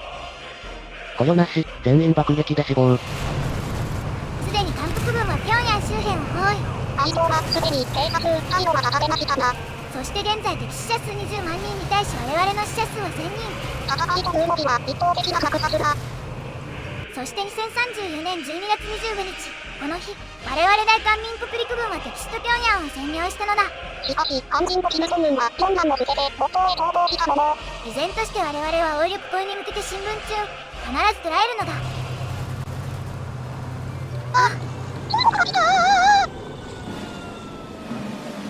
アジアでの大戦争、台湾戦争が終結して以来、誰もがこの瞬間を待ち望んでいた。冷戦時代を代表する二大軍事同盟 EADI と PDTO 間の戦争が正式に始まった。人々はすぐにこの新しい戦争を大アジア戦争と呼び始めた。この名称は第二次世界大戦の太平洋戦線や軍国主義日本のいわゆる大東亜戦争を思い起こさせるかもしれないが、この紛争の規模と形態はアジア太平洋地域の過去のどの紛争をもはるかに超えている。一部の人々は中国が巨大な人口、強力な産業能力、世界最大の軍隊、そして EADI 同盟軍を要して敵に対して圧倒的な優位性を持っていると考えている。さらに EADI 加盟国は中国本土を安定した後方基地として使用でき、内戦の利点を生かせる。一方で日本主導の PDTO は地理的に中国を取り囲み封鎖しており、 PDTO が支配する広大な海域が海上優位性と安定した貿易ルートを保障していると主張される。さらに PDTO は主に民主主義国家で構成されており、これは権威主義的な EADI に対しイデオロギー的優位性を与えている。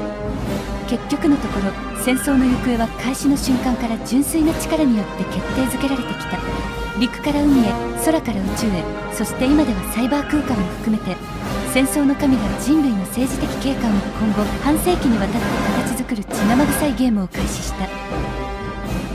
アジア太平洋地域を通して炎が上がる。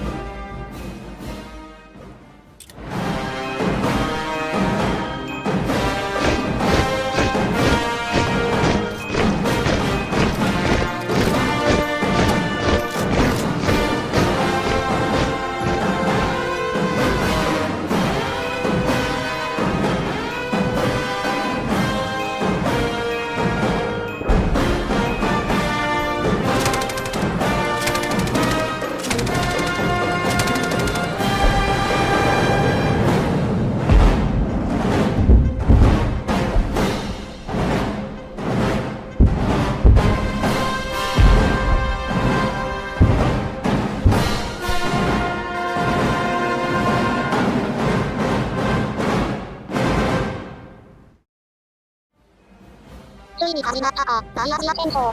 実際に戦争に移る前に、まずは両陣営の加盟国とその戦力の比較を行っていくのだ。加盟国はこんな感じ。あれこれ BPTO すごくね。さらに陸海空軍の数を追加するとこうなるのだ。また、これ BPTO すごくね。でも、構想数なら BABI が無理だろうな。実際どうなんだ？それも確認したかったんだけど、本家がファイアーライズにアップデートが入ってセーブデータが破損してたから今回はパスなのだ。そうか、そりゃ残念だ。それじゃあ大アジア戦争スタートなのだ。張り切っていこう。北韓となす降伏寸前の状態で BABI に加盟しなかって、すでに人民解放軍は鴨緑江を越えて朝鮮半島に侵入。数年前の朝鮮戦争のもうですが、だが今度は押し返されることはないだろう。すでにハムフン市近郊で8師団ほどを包囲。北韓と政府があるチョンジン市の目前だ。空域も本土は優勢かもしくは拮抗で落ち着いているのだ。広大な中国本土は劣勢だが、今や朝鮮半島が戦線だからいいだろう。戦争の炎。我が国軍は北海勢力の持続的な工作と石化使徒を永久に粉砕させ、永遠の平和を得るために休戦協定を終結させ、休戦ライン以北へ進軍を始めた。国民たちは大統領の英断を支持し、黄海道で江原道で平安道で北朝鮮軍を壊滅させた。国軍は勝利を得て前進した。だが戦争はそのようにたやすくばかりは進行しなかった。皮肉にも今の状況は北海の前市長キム・イルソンの言葉を引用するしかない。日本が100年の敵なら中国は1000年の敵だ。北京の共産党は大韓民国が導く自由の旗が広く広がることを絶対に容認せず、民族の先祖たちを攻撃したように再び韓半島へ魔の手を伸ばした。去る遊戯王戦争はアメリカとソ連という両強の介入で中途半端な結果を作った。だが昔と違い覇権に挑戦する状況ではどちらか一方が完全に死んでこそ終わるだろう。大韓人よ、大韓をもって永久に保全せよ。大アジア戦争ではこれから本格的に人民解放軍との戦闘が始まる。その際に真っ先に問題になるのは人的資源の不足だな。早速予備役を動員するのだ。そして予備役の動員が完了。あれもないのお前ら、本当の戦争の時間だ。オリゴンなんか舐めて外に出て戦おうぜ。一部では TNO をノムル軍との方が戦場送りにされない分までは下の書き込みが見られたのだ。何 ?TNO のルブ君ととこう話だって。なので、この世界の大韓民国がルブ君とと違って戦争に乗りなく送るか核を撃つことはないの。ほんとか。それと、ガスと塩対差をなっているお前。2030の電車でアンチャントルートが未完成ならもう諦めて戦争で知ってこい。これはひどい。ところで、海上歩行はどうなってるんだ？海戦主導は何隻か空母を沈められたけど、基本的には中国海軍に立てているのだ。何隻か空母が沈められたというのは本当にかけていると言っていいのか？まあ日韓で空母40隻あるし5隻沈んでもあんまり痛くないのだ。ここで北韓から新たな情報が来たのだ。何？キム・ジョンウンが行方不明だと？特定勢力に拉致されたか、敗戦の責任を問われ軍部が軟禁させたか。いずれにせも今は妹のキム・ノソンが指導者の地位に就いたものだ。すでに PDTO は満州に向けた攻撃計画を実行中。キムやジョンに変わったところで戦況は覆らないのだ。さらに同時期には PDTO 軍が福州を占領。海上自衛隊の援護のもと通過民国陸軍が上陸したものだな。同時に EADI 加盟国のブタンも降伏。いいの、戦況はまでまでに傾きつつある。韓国軍も負けてはいられん。南州戦線はどうなっている？現在はロシア国境に沿って満州に進んでいるのだ。師団数は我々に利があるから戦線を伸ばしていくよ。ここでインドがスリランカを失ったの。これでインドは南方戦線がなくなったのだ。そして2035年5月19日には自衛隊と中華民国軍が上海を占領したとのこと。さらに同日、河南においても日豪連合軍が香港に上陸。さすがに暴れすぎだろ。韓国軍もどっかでかい都市を占領していないのか？そんなこと言っても満州なんてね。でも航海沿いで戦線を突破した師団はそのまま山海関に向けて前進しているのだ。いいの、山海関を越えたらすぐに北京だ。同時にモンゴル国境へ向けてトラック師団が爆走。これで南州方面の中国軍が飛びすぎたな。北京は目と鼻の先、準備は整った。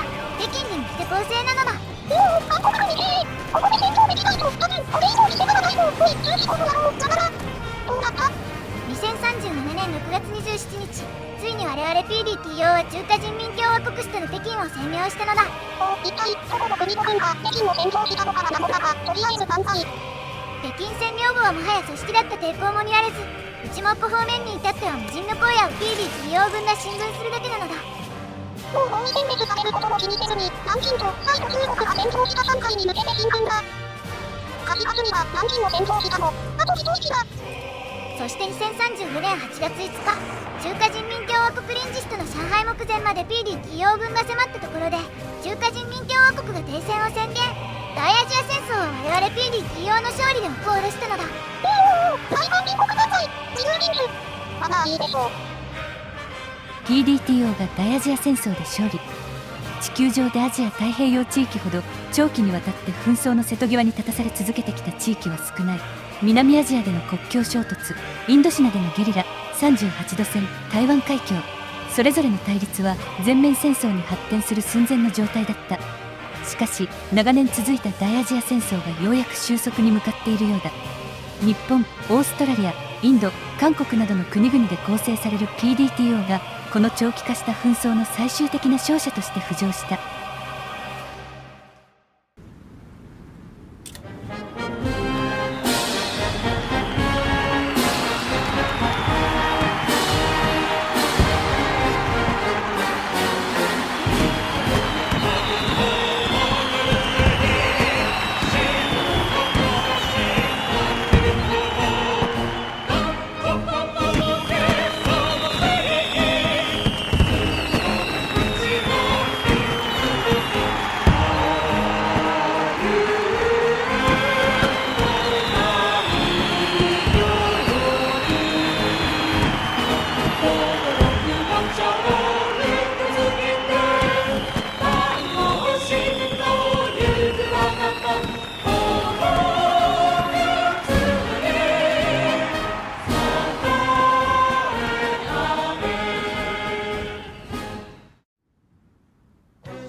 開戦から9ヶ月で勝利なのだ。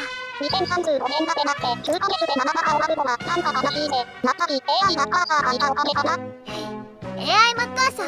まあ AI マッカーサーなんて当然の概念として紹介しなかったかな。全然当然の概念じゃないのだ。そして敗戦した中華人民共和国は完全に崩壊。ただの文字、まあ大事なもいなくなったぜ。PBR 本ではなく HDD になすのことは記憶してなろう。一応まだ何人いるからな。なんかいるのかも。戦争は終わったのだ。細部の国家方針が選択できるようになったよ。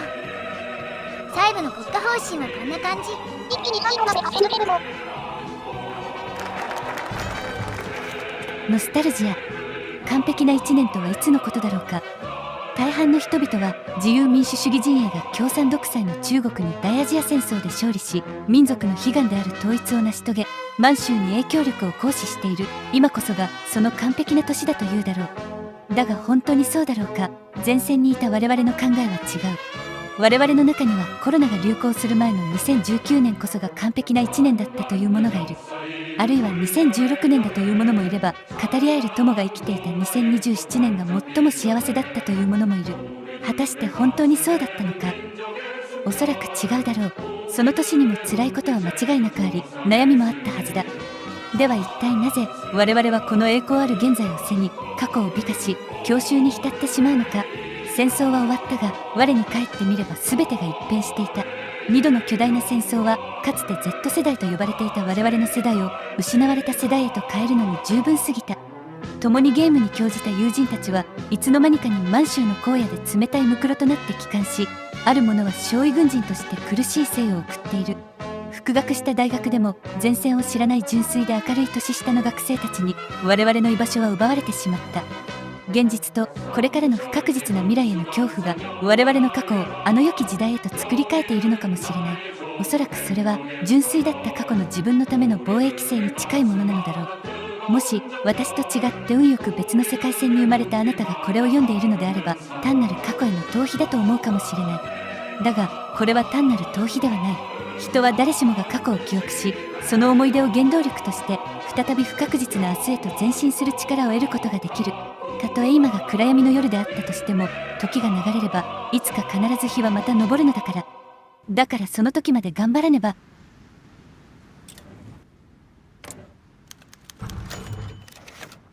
再び共に。大アジア戦争が終わった韓国は戦後復旧事業に余念がなかった。急線ラインと近かった観光以北ソウルと首都圏も甚大な被害を受けたにもかかわらず、3年が過ぎた今ある程度の復旧旧が進んでいた。しかしそれと比較にならないほど韓半島北部は甚大な被害を受けた。何より韓半島北部に残っている建物たちに対する安全診断を下したが、平壌のごく一部の建物を除いた大部分が不良判定を受けた。手抜き工事の憂慮でそのまま使用するのが難しかったため、全て再施工が施された。戦争以来久しぶりに再開された株式市場は余念なくジェットコースターに乗り、平凡な韓国市場の姿を見せており、経済の展望も韓国に友好的ではなかった。しかし戦争以前と最も目立った差異を見せたのは別にあった。破壊された灰の中で国民たちは次第に一つになっていった。いつものようにこの地に生きていく人々は再び逆境を勝ち抜き立ち上がり始めた。あふれる失業者たちは自然と戦後復旧で生じる企業の需要が取り込み、これは南と北を選ばなかった。欧州での大戦は国内の軍需産業の好況を呼び、インフラなどの再建事業が後に続いた。かつて日本がそうであったように、大韓民国に経済的再躍進の絶好の機会を作ってくれた。そしてその時になって80年の間別れていた兄弟たちは再びお互いを眺めることができた。別れていた歳月が1世紀に近いため、まだ完全にお互いを理解することはできないが、この時間もそう長くはないだろう。我々がいつもそうであったように、この問題も勝ち抜くはずだ。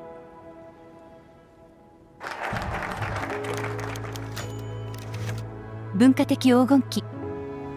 私は今平壌にいる。それも芸術を勉強しに平壌芸術大学に交換学生としてだ。人間は適応の生物だとか、その言葉は以北に住む人々にも適用されたようだ。戦争が終わり平壌が解放されると、政府は融和政策の一環で情報統制で見られなかった名作映画を片っ端から上映した。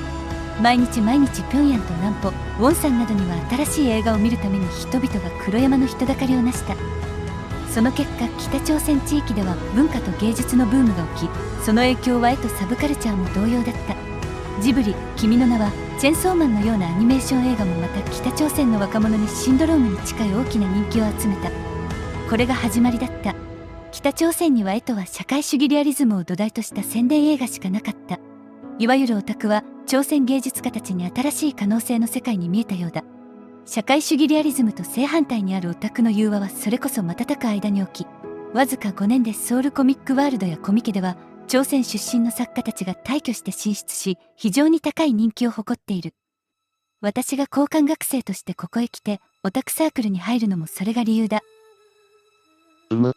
そうか。南朝鮮の本育大学から来られたと言いましたか？我々はまあ勉強ができたとか、絵が少し描けるとか、そんなことはどうでもいいのです。この辺境文化に対する情熱と理解、これを我々は重要だと感じます。ではドームは、ブルーアーカイブを以前やったと言いましたが、一番好きな子は誰ですか？以前少しやりましたが私はアスナが一番好きです。ふむ。ドームはヤプだね。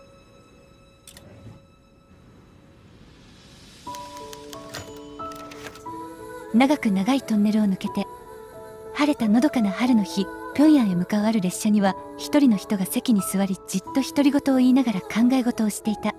結局この日も気はするんだな。アジアを飲み込んだ戦争が勝利で終わってから数年が流れた。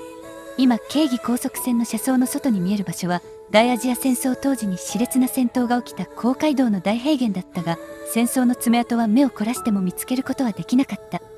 新型コロナウイルスで始まった2020年代は世界を燃やしてしまい、2020年代とともにアジアの戦争が終わり、我々に残されたのは砲火の中で消えてしまった数十万人の若者たちと再び灰の山になった祖国だった。しかし我々はヨーロッパへ軍需物資を売り払い、復旧事業を通した建築業の好況で再び栄光を成し遂げることができた。一方で我々は栄光だけを勝ち取ったのではなかった。戦争と危機を経験した国民たちは次第に社会の矛盾した部分を認知し、やがて皆が共に生きていける方法を探し始めた。再び目覚めた国民たちは今や決して犬豚ではなかった。2020年から始まった長く長いトンネルを抜けた国民たちは真に啓蒙された。さまざまな雑念をする間に列車は平壌駅に到着し、楽団は冷宮曲を歌いながら彼を歓迎した。彼はすでにこれを知っていたかのように適当に反応した後、準備された車に上がった。その車両は平壌のある丘に向かった。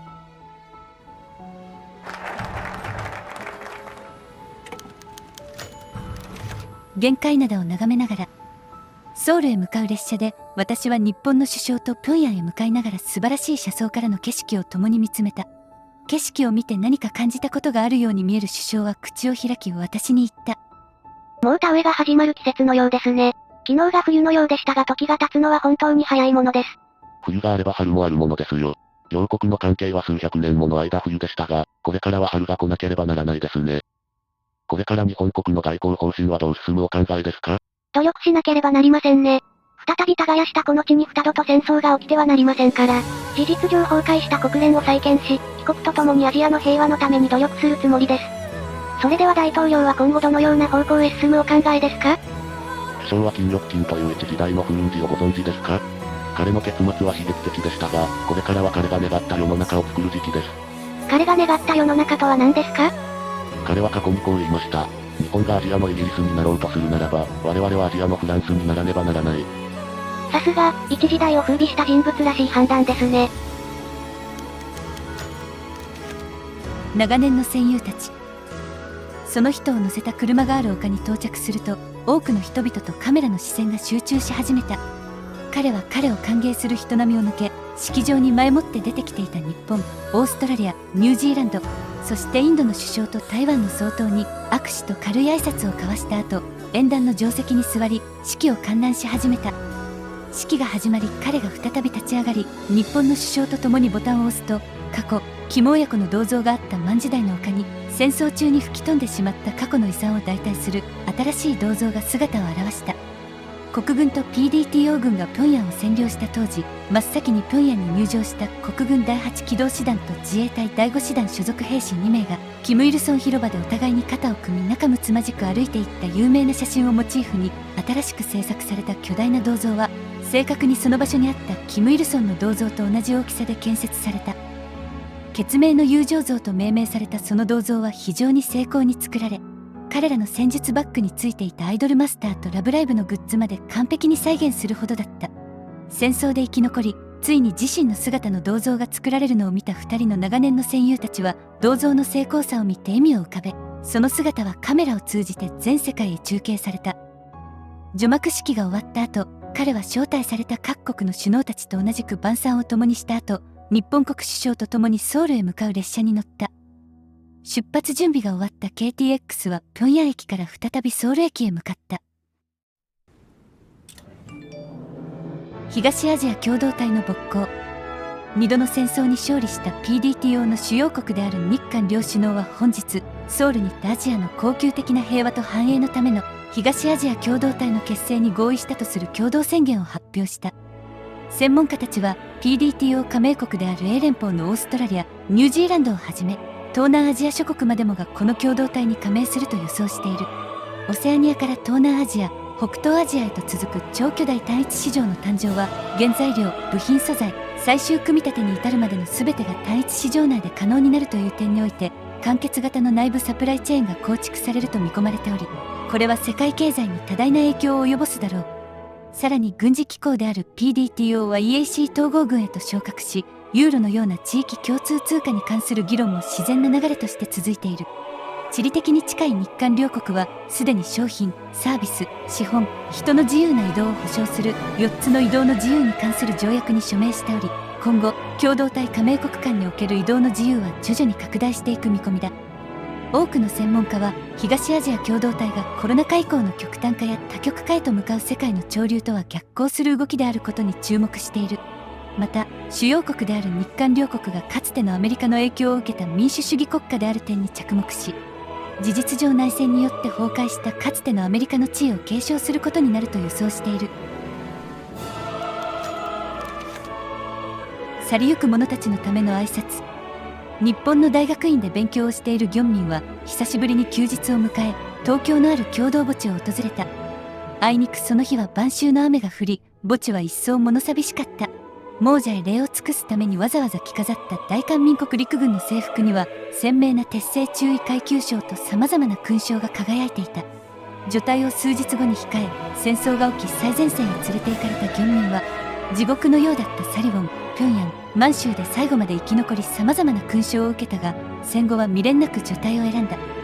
しかし今日、タンスにしまっていた制服を着てこの場所を訪れた理由は、時代を先取りしたある英雄へ礼を表すためだった。外国人墓地なので訪れる人が稀なのか、大部分の墓が抜葬されていないまま草が生い茂っていたが、とりわけ一つの墓碑だけが抜葬されていた。おそらくギョンミンと同じ心を持った誰かが先に立ち寄った痕跡だろう。彼は持ってきたゲリョンペギル11瓶を取り出し、彼の墓碑の前にあげ礼を表した。先生の考えが100年も過ぎ、今やっと叶いました。サンガが10回も過ぎ変わる歳月ですが、先生の志を継いだ子孫たちが成し遂げました。そしてこれからは、先生とその他の亡者たちに代わり、この無窮の栄光を永遠にお守りいたします。その後ギョンミンは墓碑を眺め低く囁いた。彼は墓碑の周囲に散らばった落ち葉を整理し、いくつかは拾い記念のようにポケットに入れた。以後ギョンミンは墓碑に刻まれた軸にそっと手を乗せ最後の挨拶をし、時間ができたらまた戻ってくるという無言の約束をして墓地を出た。どこからか風が一筋吹いてきた。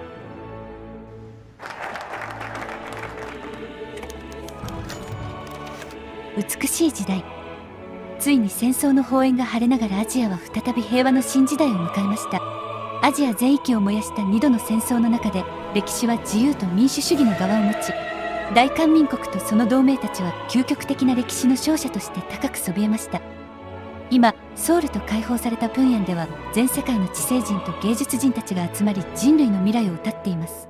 我々の文化は世界の標準となり、我々の技術は人類の知性の限界を飛び越えて疾走しています。金玉金先生が夢見た東洋のフランスがこの地に到来し、少なくとも数十年間燦爛たる文化と理性が花開く栄光の時代が到来するでしょう。今歴史のペンを受け継いだ次の世代たちは、前の世代が残した遺産の上でより燦爛たる未来を描いていくでしょう。